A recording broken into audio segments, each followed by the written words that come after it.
Welcome to SUPERGOOSE-LLC, your favorite channel for all things Surron Light Bee and Ultra Bee. Okay, let's get right into this video. So I was camping this weekend and I forgot my key to my light bee. It was late at night. I figured there was some way to hotwire this. I found a couple of YouTube videos. They were not very good. So hopefully this one's a little bit better at least than the videos that I had to go by to try to hotwire this light bee. So let's come on in. I'll show you what you have to do. Okay, ignore this strap because that's kind of a last step. What you have to do is take these two screws out right here.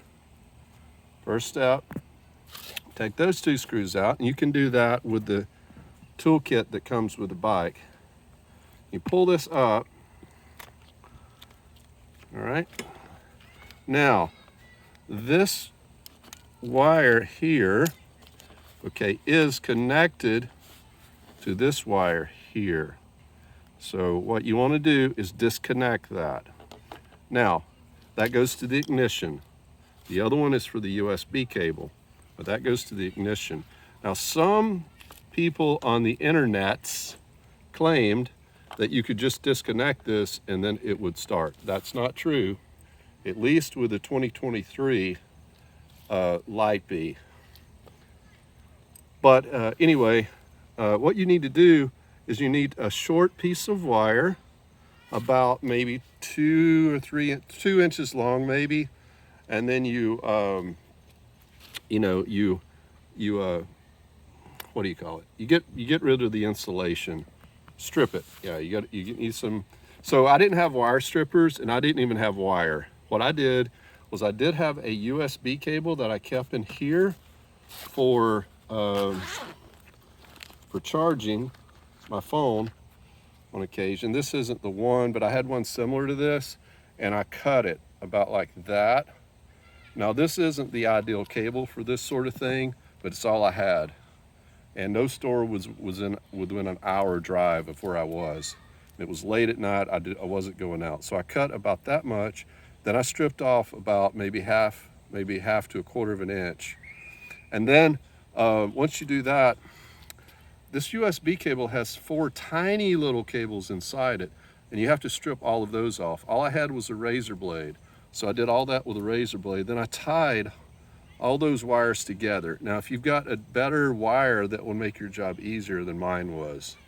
Anyhow, the next thing you need to do is if you'll come in here, you'll see that the breaker is there. You have to turn the breaker off. That's in the off position right here. And then you flip it over, it's in the on position. You need to turn this off. And then when you put the thing that surprised me and nobody mentioned is that when you have your cable and you push it in one side and then you try to push it in the other side, it's going to spark. And it really scared me at first. I didn't know what was going on, and I thought I had this breaker turned the wrong way, so I flipped it the other way. This time, when I touched the second wire to the wire itself took off through the air. So obviously I was like, oh, I got something bad wrong now. So then I looked in here and I noticed that down this way to the left is the off and to the right is on. So you need to have that to the left. Anyway, what it is when you connect this wire, even with it off, there's some capacitance that's been built up, and that just needs to dissipate. So expect a spark when you plug it in, and just go ahead and bravely plug it in. You'll be fine. Just try to not put your fingers on it. If you have gloves, that would be even better. Once I did that, then I got some electrical tape and just wound that up so it wouldn't come out. And then you just push that in here, leave that and disconnected like that, of course. To turn it on, so all you need to do is turn the breaker on.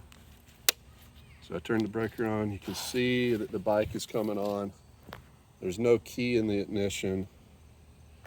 So that's how you do it. Now, once you do that, I didn't want to put the wires back in because I want to be able to turn it on and off.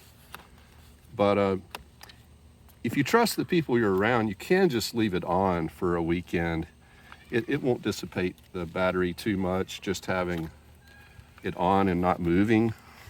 But I did have this Velcro here, and that's what I had on there. I had this strip of Velcro. So this is not stuff, you know, this is just stuff I had handy in my vehicle. And you just use whatever you can, you know, for the job. So anyway, I had this Velcro here, and I tied this around here to keep this from coming up. Well, that's pretty much it. And please don't write any nasty comments about me showing people how to steal Surrons. I will tell you this, it would be quite easy to steal one. So my advice to you is to make it harder for somebody to steal one of these. Try not to leave the bike out of your, this is common sense, try not to leave the bike out of your sight. If you have to, get a nice bicycle lock and chain this thing to something. Buy a bike alarm and install it on the bike so it makes noise if people try to move it around, and maybe buy a tracker for it. So, you know, you need to do those things. You need to know that this thing is quite easy to hotwire and steal. All right, all the best. I hope nobody steals my bike or yours either.